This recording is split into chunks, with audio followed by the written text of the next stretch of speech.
And if I told you that Ferrari's SF25, the same car that has been criticized the entire season, has begun to talk to Lewis Hamilton? What really does that phrase mean, and why could Ferrari's fate change in 2025? Stay, because what happened in Singapore is much deeper than you saw on screen. The most difficult moment did not happen on the track, but outside it. In the midst of this technical and emotional transition, Lewis suffered the loss of Roscoe, his inseparable companion for more than a decade. An English bulldog who was not simply a pet, but its emotional anchor in a world of constant pressure. Roscoe was next to each paddock, every podium, every lonely night after a difficult race. His death left a void that was much more than symbolic. It was a blow to the heart of someone who, despite being a global figure, still needs personal roots to stay in balance.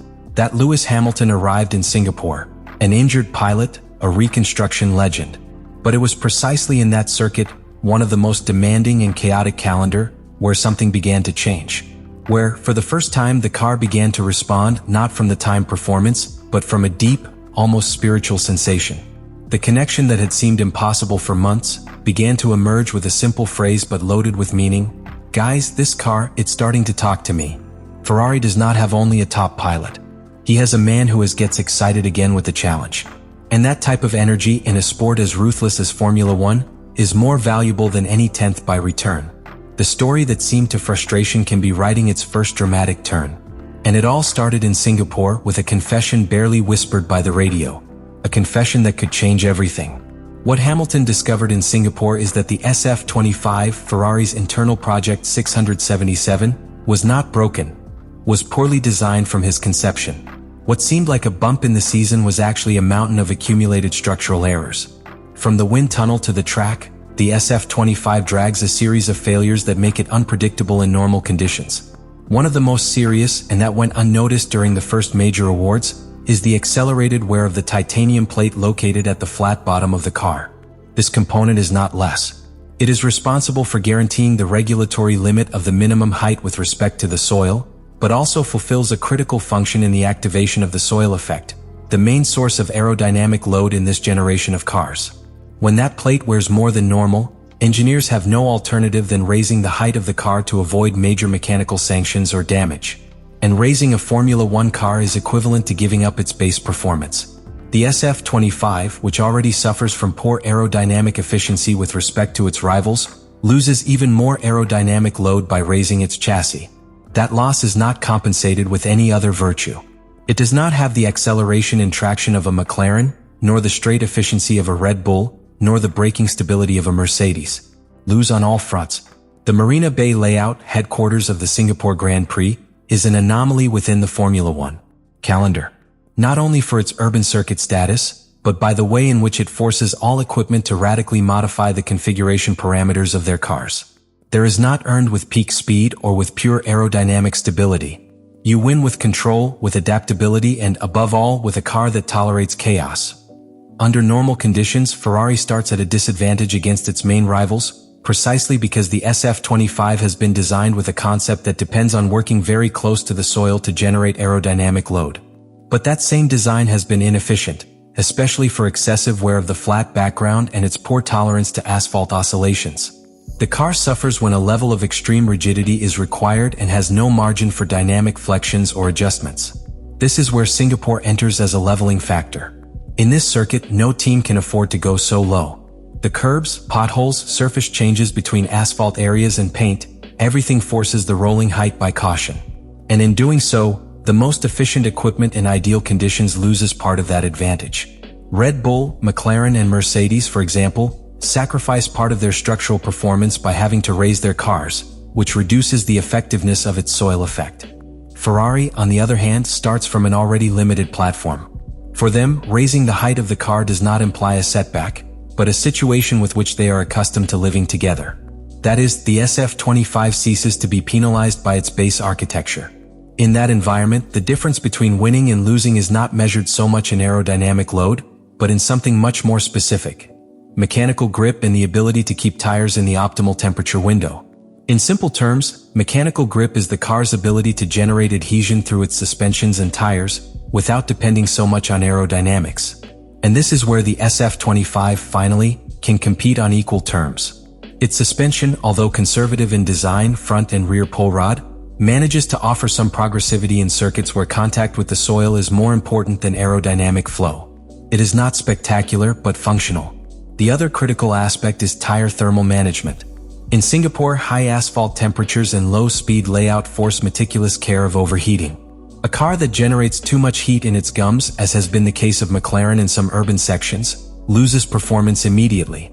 Ferrari, on the other hand, has shown that when the conditions force them to adopt a more conservative approach, they can maintain a stable temperature in the compounds, especially in the media and soft. This does not mean that SF25 is competitive by design. It means that, in a route like Singapore, its structural defects are partially disguised. And that results in moments like the one lived with Hamilton in training. When the car does not fight it, a connection, a symbiosis between man and machine can arise. Not because the car has improved, but because external circumstances have forced him to behave as he should. That is Singapore's real secret. It does not reveal who has the best car. It reveals who can survive and adapt when the circuit imposes its own rules. And in that context, Ferrari and Hamilton with him find a break. Although brief, it is a window of opportunity that can become something more if they know how to listen to what the car finally begins to say, and this is where the context of the Singapore circuit enters. In Marina Bay, all teams are obliged to raise the rolling height equally due to the peculiarities of the layout. It is urban with multiple potholes, surface changes, and aggressive curbs. This neutralizes an important part of the advantage that the most stable cars have under normal conditions. For the first time in the season, Ferrari competed in structurally couples. And Hamilton, not having to compensate from the pilot the mechanical vices of the car, could start extracting performance instead of defending the car. But that nobody gets confused. It was not a technical improvement by Ferrari. It was an exceptional circumstance, a momentary relief. The worrying thing is that for the SF25 to be competitive, it needs external conditions to force their rivals to limit their cars. That is not a winning strategy. It is an act of survival. In addition, the behavior of the car during training revealed another structural weakness that Ferrari has not yet resolved: the thermal inconsistency in the tire management. Even in a low speed, the car presents difficulties in maintaining the optimal temperature range of the compounds, which generates premature graining and forces to compromise the race strategy. This not only limits the rhythm, but also makes each stint a strategic roulette. Hamilton was aware of all this from his first contact with SF25, but he didn't say it publicly. He made it clear through his piloting, conservative reagent content. Even Singapore. There he understood that it was not enough to adapt. You had to decipher the car. And he achieved it not because the car changed, but because he, emotionally transformed by personal loss and sports frustration, decided to stop resisting and start listening. The transformation was technical, yes, but also deeply human. Only a pilot with experience, the tamed ego and Hamilton's sensitivity can identify that behind each flat soil vibration there is a hidden conversation. And that sometimes the car does not need to be dominated but understood. That understanding, although technical, is the first step towards competitive recovery. Although still, as we will see, it is far from being enough to think about titles. And that is the most valuable of everything that happened this weekend.